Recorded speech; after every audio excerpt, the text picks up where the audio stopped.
Welcome back to another episode of the Hermit Poetry Series. I'm Neil Aitken, and on this channel I read poetry, mostly work by contemporary poets, occasionally poems of my own, and once in a while poems from the past.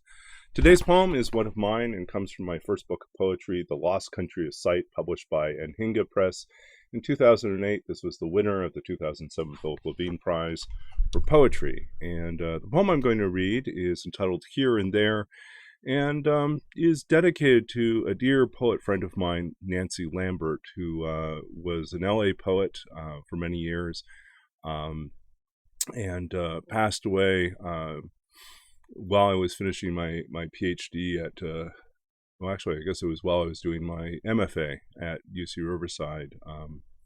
She passed away from cancer.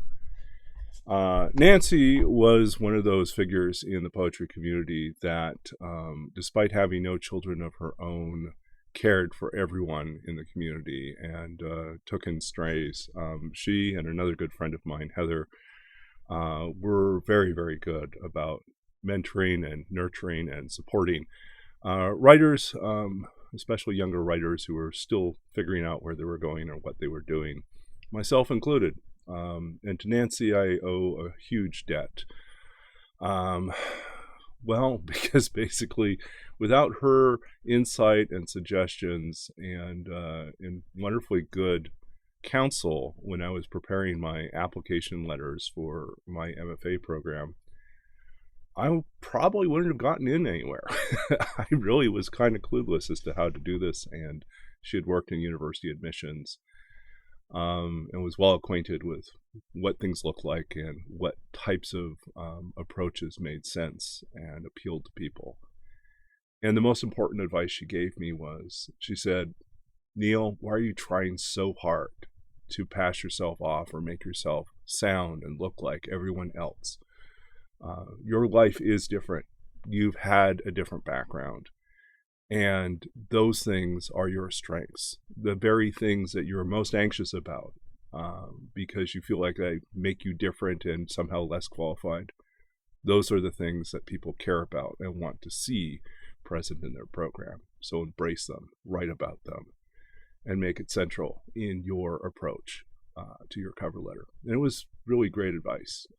So I am grateful to her. And this is a poem that was written towards the end of her battle with cancer, and has to do with a visit that I made shortly after she and her husband had made a trip out to Joshua Tree, a place that she loved, and had come back from spending the weekend there.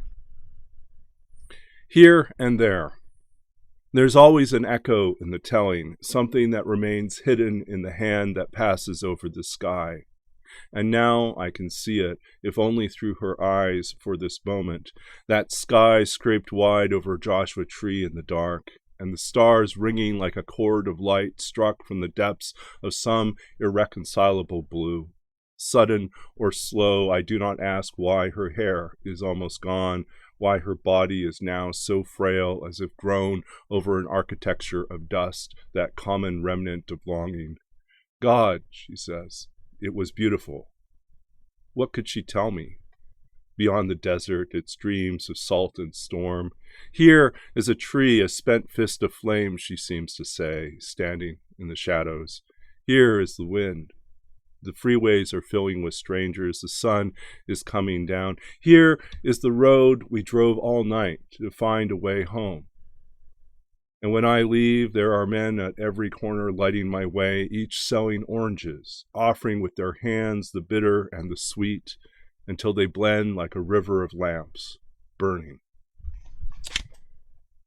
So, here's to Nancy, and here's to all of you who do that wonderful good work of mentoring and supporting and strengthening other writers and poets, and all those who wander, providing them a sense of home. And thank you. It's my pleasure to read for you, and I am grateful for the opportunity to do this and continue to work on this series. If you want to support me, well, first off, if you want to learn more, of course, well, I guess this is my poem, so you already know about me because you're already watching these things. But anyways, there's a little bit of information about where to purchase the book and other projects and that I'm working on in the description of the video. If you want to support this channel and this project, please consider liking these videos, subscribing to the channel, commenting below with your own suggestions and ideas, or just responses. I love to hear from people and get a better sense of how these poems are connecting with people. And if you, or you could just share these as links on social media. It's all great and wonderful and expands the circle. My hope is that in some small way, as I read and celebrate these different poets and poems, that it allows more and more people to encounter poetry, to have it filter into their life, and maybe inspire them to write or to create or to engage with other writers and creators, to pursue some sort of journey of their own, to discover what it is that they can offer in their voice to the world. So thank you. Thank you for being a part of my journey, and thank you for sharing in this celebration of poetry, as we do so 3 times a week, every Tuesday, Thursday, and Sunday. So we'll see you again very soon in a couple days with more poetry and more reading. Until then, stay safe and well. Keep reading, keep being engaged in the work of writing and creating, and keep sharing your work with others. It's how we learn and how we draw closer together, and I believe strongly in the power of great art and literature to unify us and to expand and deepen our understanding of those around us.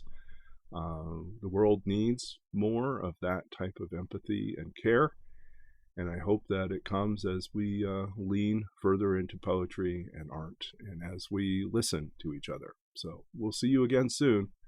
Until then, stay safe and well, and we'll be back. Thanks, and bye.